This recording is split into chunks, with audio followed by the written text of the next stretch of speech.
No, there's not.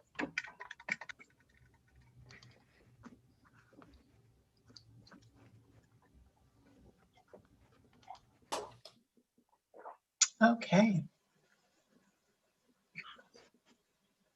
All right, so it's 8:30. Did we want to go ahead and start? Or Marie, did you want to make an announcement that will be starting shortly?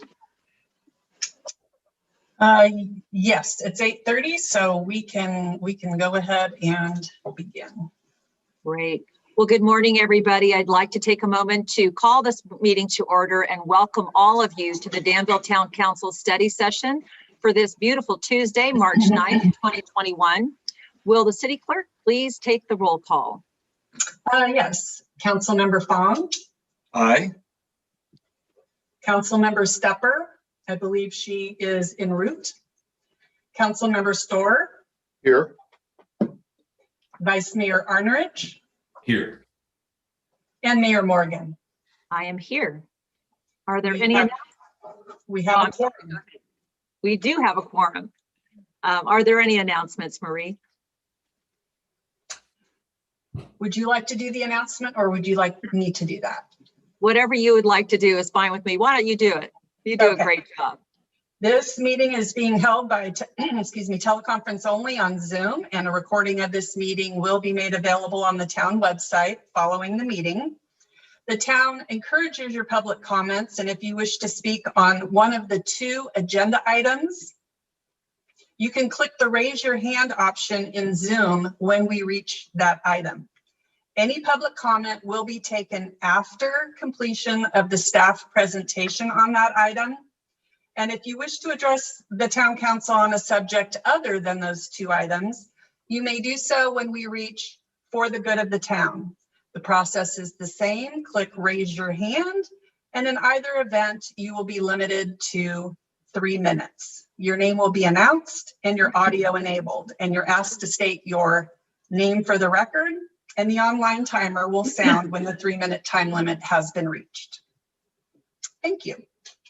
Thank you, Marie. And I hope that is very clear for everybody. In case you don't know, the next item on our agenda is for the good of the town. And what the good of the town is the opportunity for members of the public to address the town council on items that are not listed on the agenda today. So however, the town council cannot discuss or take action on topics raised under for the good of the town, but may choose to refer the item to staff to follow up on.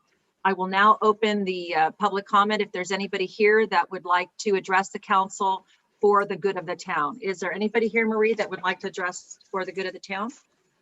No, there are no hands raised to speak on this item. Okay, then we'll go ahead and move on to item number 3, which is presentations. I'd also like to do a quick clarification, if I may. What we want to do today and what we're trying to achieve today is talk about the housing element and community outreach. We're not here today to talk about the actual housing element itself. We're here today to talk about how we get it out to the public and how to engage our general community in this process. So if you have questions or comments about the housing element itself, feel free to email us and let us know. Otherwise, we're just here today to discuss the outreach. I know there's been some miscommunication out there saying that we're discussing the housing element today, and we are not. So we would like to go ahead and have staff do a presentation if that's possible.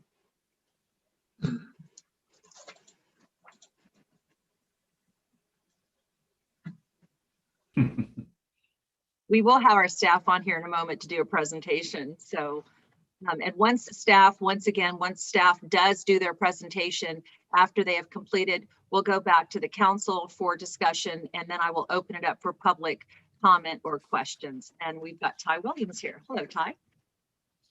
Thank you, Mayor, and good morning. It's our pleasure to be here. I am here really to introduce the team that is going to be talking about community and public outreach, as you've noted earlier on the housing element. That is really a 2-year process. I like to kick it off by introducing Dave Crompton, who, at least on my screen, is at the bottom of the screen. He's our Chief of Planning, who's going to be taking the lead on the technical aspects of the housing element update in the upcoming months to come. And of course, we also have Diane Friedman, who is our assistant to the town manager. And Diane is going to be spearheading the community outreach aspect, because as we know, there's quite a bit of interest on housing in general.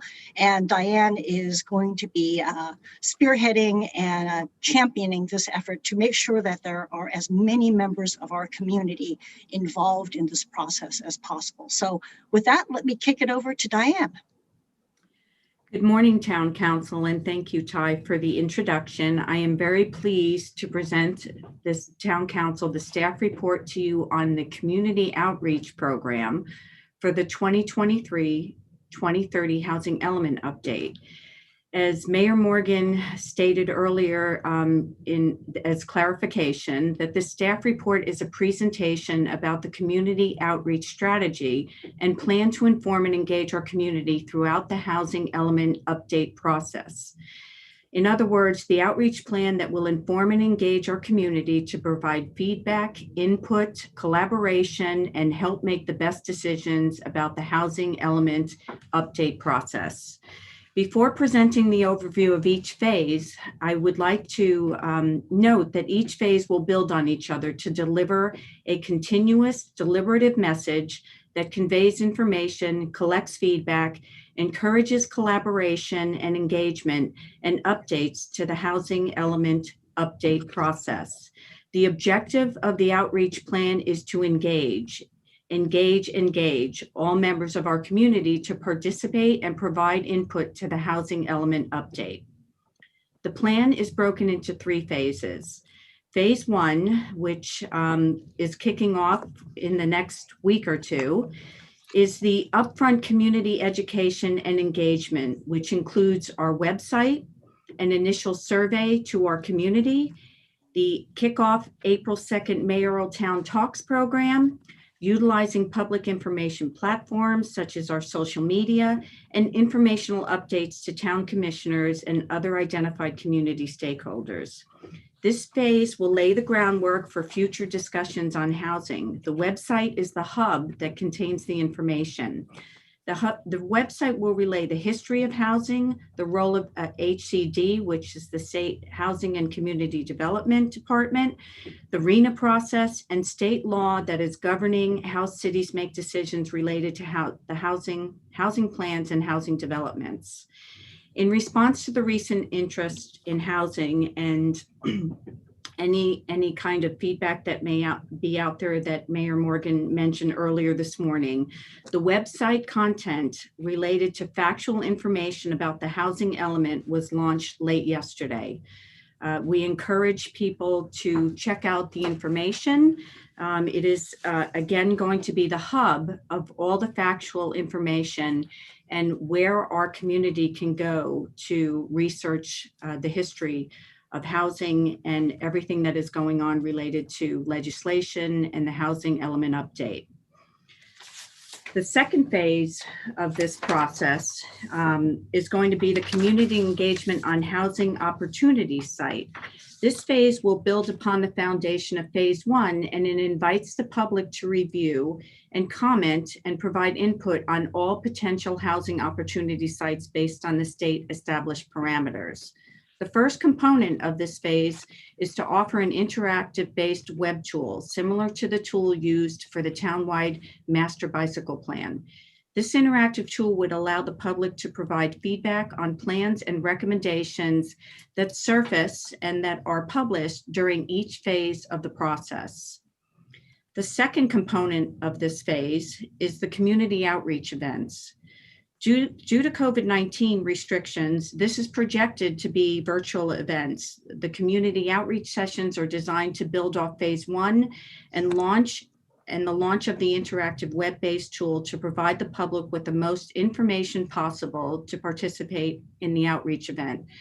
In combination of phase 1 and phase 2, we are doing outreach and everything that we possibly can to reach the public and inform the public so that when they come to the public outreach meetings, they are as informed as possible in this process and the history in order to make the best decisions for the housing element update.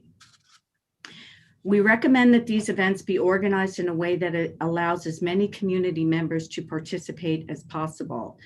This means that events will be organized by days of the week, time of day, weekends, whatever is most convenient to hit as many community members as possible. And then that would lead us into phase 3, which is the information that is provided in phase 1 and phase 2 would serve the community in the challenging land use decisions that would arrive before the Planning Commission and the Town Council in late 2022 and early 2023. The recommendation before you is to consider the outreach strategy presented and provide feedback, particularly with phase 2. And with that, I will turn it back over to Mayor Morgan and answer any questions. Thank you, Diane. I wanted to also mention that Councilmember Stepper is also here for the record so that we can go ahead and count her in attendance as well. Are there any questions of Diana's staff right now?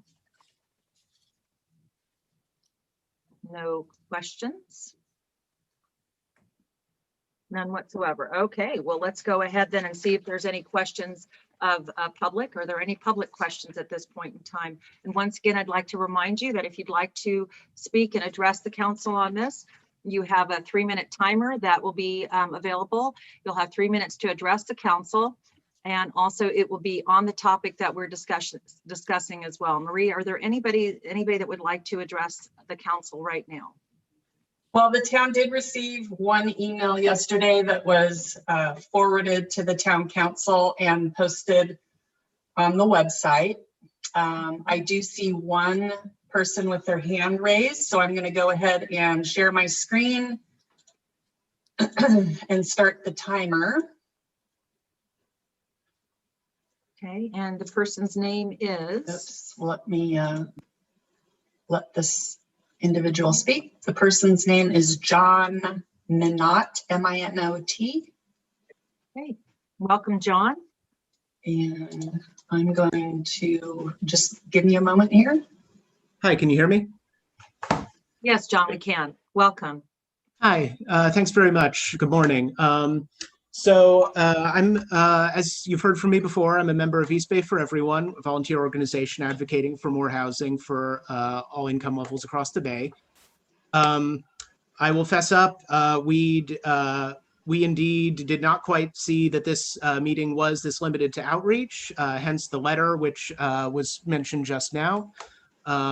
So I will limit my comments to the topic of outreach. However, we did send a letter with some introductory points, which we hope will evolve over the course of this whole process, which you can take a look at.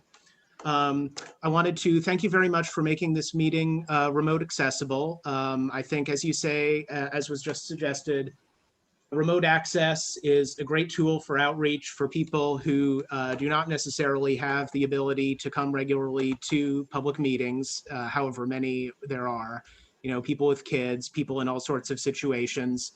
It's been a very small improvement we've gotten out of the pandemic that we've seen greater ability to participate through remote options. And we do hope that that will continue even when the pandemic does not require it. As was somewhat mentioned before, but yeah, so thanks for your consideration in looking for as much outreach as possible. We know that the people who comment regularly at public meetings are not always the most representative, although all voices are important. So thanks for continuing to reach out and making this a big effort. One other thing, as far as novel outreach methods, one thing some cities are doing, given that some people are not as fluent with desktop or laptop computers, is they are making surveys that you can respond to in full via your cell phone, via text. That's another thing I just wanted to put out there. Thanks very much, and that's all. Thank you, John. And the reason for our meeting today is to make sure that we are reaching everybody. That is one of our goals as a council, is to make sure that our constituents are involved in the process. Marie, are there any other speakers? There are no other speakers. Okay, so I'm going to bring it back to the council. Is there any questions from the council as far as the outreach and presentation that we've received so far? Ty, did you have anything that you'd like to add, or David? Okay. All right, well then let's go ahead and I'm assuming we are done with this item. We have received our presentation. Thank you so much, Diane. And I think Newell has a comment. Yeah, if we were going to do comments, thank you. And Diane, Ty, David, everybody that's been working on this, thanks. I think we all look forward to the public outreach on this. Clearly, there are challenges, some insurmountable, some are beyond our previous grasp of how to achieve. But the outreach is important on so many levels. And in looking at what we've already posted, easy access, it takes us to the state so people can get the facts, takes you to the state letter that basically gave the RENA number allocation to the Bay Area, to MTC ABAG. I think the more that we continue to do that, the better off we are.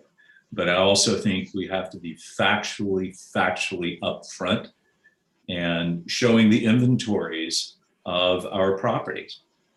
You know, we've been forced in the past, like many East Bay cities in particular, being forced to create the worst circumstance for the environment by taking out job centers and building housing. And we have to be honest about that. I think we can't just say, well, yeah, that's how we can achieve it. We have to list that that's a job center. If it's a commercial property, we have to list the resources of the uniqueness of living in a valley surrounded by 2 mountain ranges and a smaller one that bisects a third of Danville. Our ridgeline ordinances. When you add up the things that make Danville, Danville, that's important to be part of that information database as well. So while we're focusing on, oh, we have these numbers, here's the numbers, here's what we have to do, here's the state law. And, at the same time, we need to be transparent about the resources, the uniqueness of where we're at, and just be factual about acreage, what acreage is left, what acreage is built on. So I think what I'd hope to see as we go on as part of our community outreach is all of that data so that people are well informed.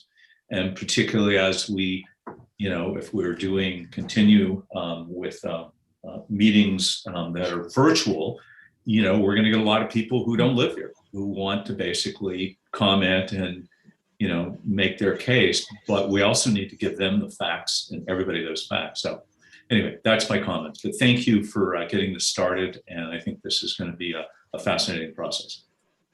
Robert? Great, thank you. And I agree with everything Newell just said. Diane, you mentioned that we're building on this. So we have to assume that everybody out in the public has no idea where we're at in this process. We seem to be living this, not quite every day, but pretty close to every day. So we're at ground zero. We have a lot of information and we may even have some personal opinions. We need to help the public understand how we got to where we're at today. And, that could be a combination of isolating the mayor's, conference letter that sort of, stimulated their thoughts on this.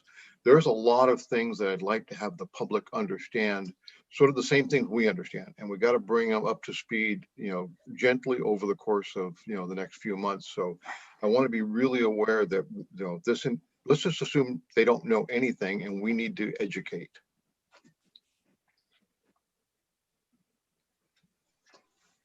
Renee, you're muted. Rookie move. Karen. All right, just one comment. Going back to a few years ago when we went through the last cycle and remembering how difficult that was for the public, the times that we met, et cetera, and for them to absorb it. And we get it every time we get a meeting, they don't. So I think the most important thing that needs to be up here up front all the time is if they're going to give us feedback, that we can't give selective feedback as a council. We can't pick one site and only talk about that.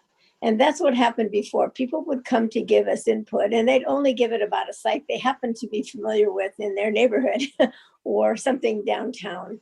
And so I would beg the public here and future comments to remember that they can make comment as we do as townwide, what is the answer? Not just what they don't like, but what is the best answer for Danville? So, and I appreciate their comments. And, you know, we have a very intelligent citizenry here that ought to be able to give us some good feedback. So thank you for making that a part of what we put out there for them.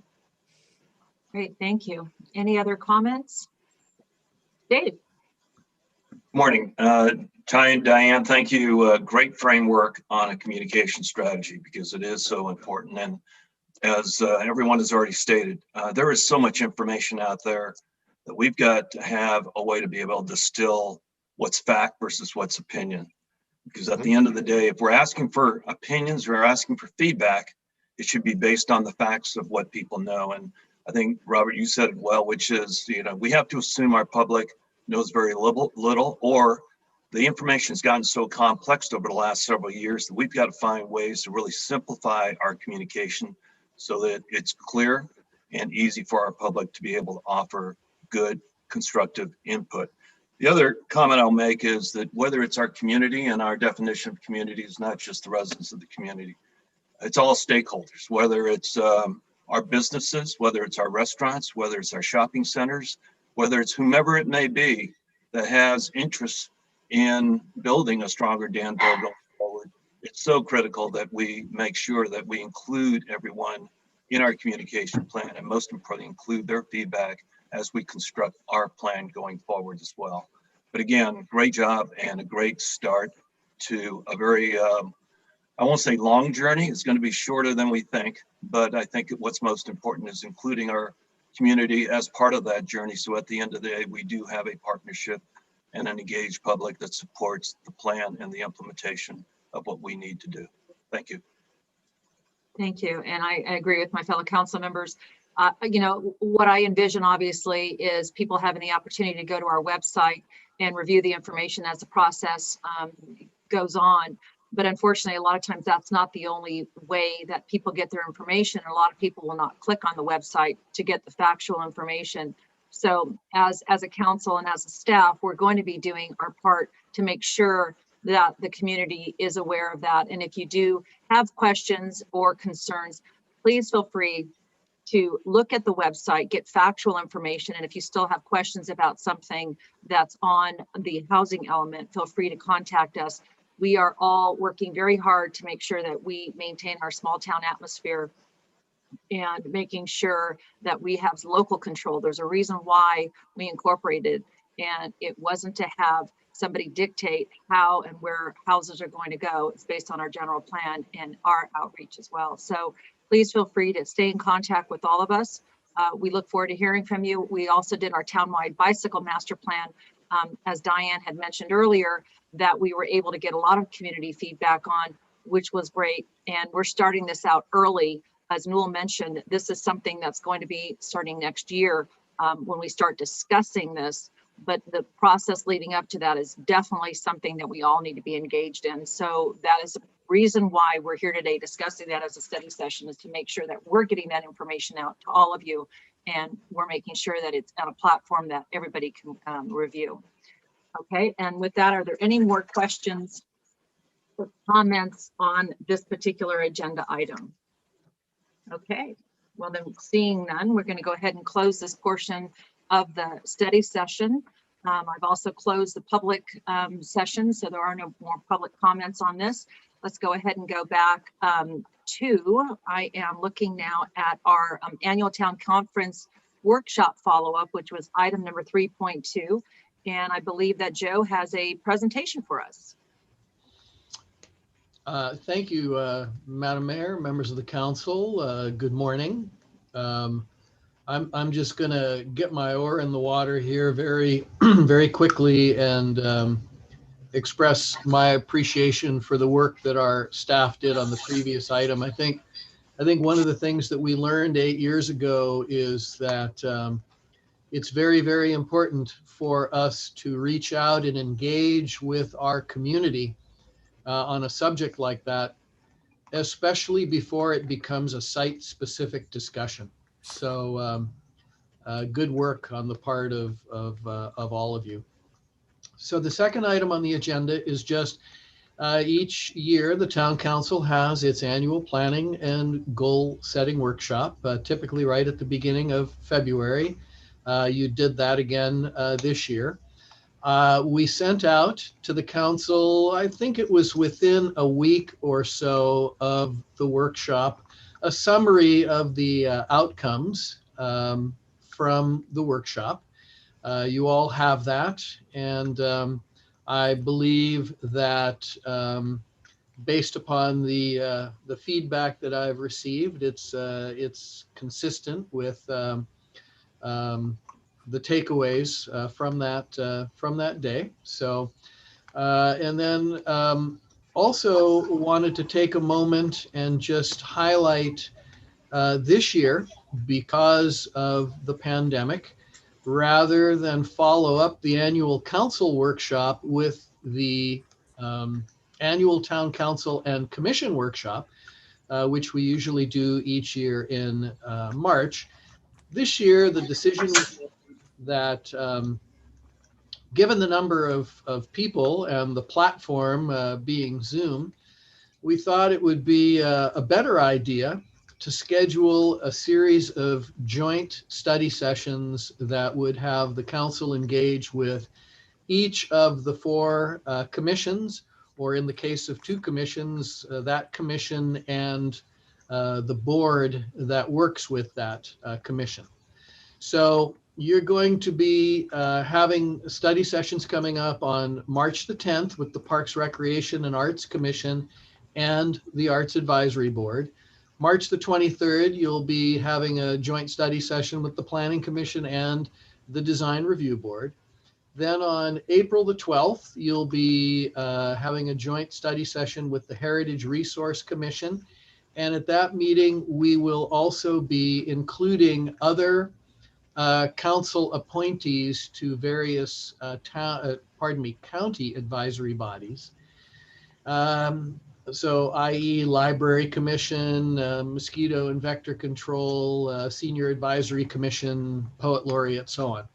And then finally, last but not least, on April the 28th, you'll be having a joint study session with the Senior Advisory Commission. So that's the schedule coming up. Those are all planned to take place at 5 p.m. Via Zoom. We have also transmitted to all of the attendees a suggested agenda and format for the meeting.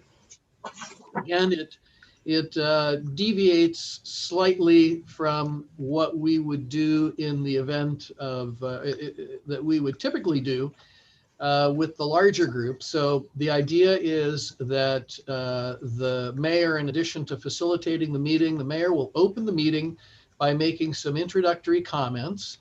We're then going to have updates from the town council. And the thought is that, consistent with what we've done in previous years, I would summarize the highlights of the annual workshop that took place in February. We would then have the commission or the commission and board, as the case may be. We would hear an update from that group, either the chair or the staff person. And I'm sort of leaving it up to each individual staff person to coordinate that with their respective chairs. And then there would be a discussion of goals and or priorities for that individual group. So it is essentially an opportunity for that commission to raise any issues or any questions that they have for the town council, to seek clarification on any subject related to their charge, or for that matter to seek any information on anything that they think is relevant to them being able to discharge their duties. I think when we talk about the council's goals and priorities, I would hearken back to our mission statement, which is, as a town government, we strive to provide superior municipal services that make people's lives better. And when we look at the various subsections, if you will, of that mission statement. Promoting and ensuring public safety, providing well-maintained community facilities, et cetera, et cetera. You know what they all are. Each of those in some way ties directly to the charge of one of these commissions and or boards. So, that I think, along with what's in the municipal code as far as the charges of each commission and board are what we're working off of. I know, for example, based on what Henry has told me, that our Parks, Recreation, and Arts Commission is, of course, very interested in the status of the town budget, the capital improvement program, because they're aware that changes there have a direct impact on some of the changes that will be happening with some of our parks and facilities, and how quickly some of those changes will be able to take place. So, that's the thought process. We're envisioning that it would be about 90 minutes all together from start to finish. Again, the mayor will preside over the meeting and do her best to try to facilitate, to make sure that everyone is heard. We are sort of, I guess it would be fair to say, Mayor, we're working together. We have put together some materials that will be distributed to the participating commissioners and board members in advance, and the mayor is taking care of making sure that happens. We're also going to include, as part of that, a gift card to one of our local residents, just sort of residence restaurants, as a thank you to each of them, because typically the annual workshop would conclude with a hosted dinner. We're not going to be able to do that this year, so we will provide them with an opportunity to dine at one of our fine establishments. So they'll all be getting that in advance of their respective study sessions. So just wanted to present you with that overview, because you really haven't had the benefit of hearing that from me, other than via the email, a couple of emails that I've sent you previously. And wanted to provide you with an opportunity to ask any questions in advance of the first study session that is coming up on Wednesday. So I'll conclude my report and be happy to take any questions. Thank you, Joe. Are there any questions? I wanted to also mention, if you don't mind, I'm going to write out today cards on behalf of the entire Danville Town Council, which will include that gift card. And I'll be placing a little gift bag of sorts on everybody's doorstep from each different commission during that week's time. So it'll be coming from all of us as an entire town council, for them to get some tchotchkes from the town of Danville, as well as their gift card. So little something extra, since we can't meet in person, but we can still, make sure that everybody feels a part of. So there's no questions from the council or any discussion. I'll go ahead and open it up to public comment. Marie, is there anybody that wishes to address the council on this topic? No, on this item, there's no public comment or speaker requests. Okay, so I'll bring it back to the council and close the public portion and bring it back to the council. Is there anybody else on the council would like to make closing remarks on that as well? All right, you all are so quiet today. I am amazed. Anyways, so basically that is the entire agenda for the study session today. It went by really fast, faster than I thought it would. I want to wish everybody a happy week and St. Patrick's Day coming up if we don't see you, as well as stay safe. It's supposed to rain. We need that rain. And this meeting is adjourned. Thank you for joining us today. Thank you.